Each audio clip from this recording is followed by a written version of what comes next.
आता पुन्हा एकदा नजर टाकणार आहोत लोकसभेची रणधुमाळी कशी सुरू आहे त्या संदर्भातल्या न्यूज टॉप 9 वर। आम्हाला विचारणा झाली नाही तर प्रत्येक मतदारसंघात 300 ते 400 उमेदवार उभे करू, बच्चू कडू यांचा महायुतीला इशारा। बच्चू कडूंनी भाजपला घडवलं, अशा गोष्टी करू नयेत। कडू फक्त एका मतदारसंघापुरते आमदार।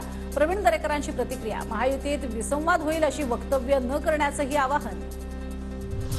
भाजपनं घटक पक्षांची कुठलीही प्रतिष्ठा कमी केलेली नाही। बच्चू कडूंना जर संभ्रम असेल तर त्यांनी शिंदेसोबत बोलावं। बावनकुळेंची प्रतिक्रिया। महायुतीमधील जागा वाटप अजूनही पूर्ण झालेलं नाही, त्यामुळे जागा वाटपासंदर्भात होणाऱ्या चर्चा कपोलकल्पित। बावनकुळेंची प्रतिक्रिया। भाजपमध्ये किमान 250 खासदार हे परत निवडून येणार नाहीत। संजय राऊतांची केंद्रातील सरकारवर टीका। भाजपचा 400 पारचा नारा कदाचित 200 पारपर्यंत थांबू शकेल अशीही टीका। छत्रपती संभाजीनगरमध्ये भाजपकडनं भागवत कराड तर शिंदे गटाकडनं संदीपान भुमरेंचं नाव निश्चित झाल्याची माहिती, तर ठाकरे गटाकडनं खैरे आणि अंबादास दानवे यांच्या नावाची चर्चा। छत्रपती संभाजीनगरमध्ये चंद्रकांत खैरेंकडनं प्रचार कार्यालयाचं स्तंभपूजन। ठाकरेंनी आदेश दिला, संभाजीनगरमधनं लोकसभा लढवणार। चंद्रकांत खैरेंची प्रतिक्रिया। अजित पवार गट बारामतीमध्ये प्रचारासाठी 20 ते 25 कलाकारांना उतरवणार।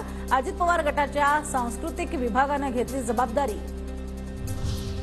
निलेश लंकेंनी अजित पवारांची घेतली भेट। अजित पवारांच्या देवगिरी निवासस्थानी जाऊन भेट घेतली। लंके शरद पवार गटात जाणार अशी चर्चा होती सुरू। मनसे अध्यक्ष राज ठाकरे यांचे मुंबईतील दौरे अनिश्चित काळासाठी पुढे ढकलले। आजचा उत्तर मध्य मुंबई, उद्याचा दक्षिण मुंबईचाही दौरा रद्द। दौरा पुढे ढकलण्यामागील कारण मात्र अस्पष्ट आहे।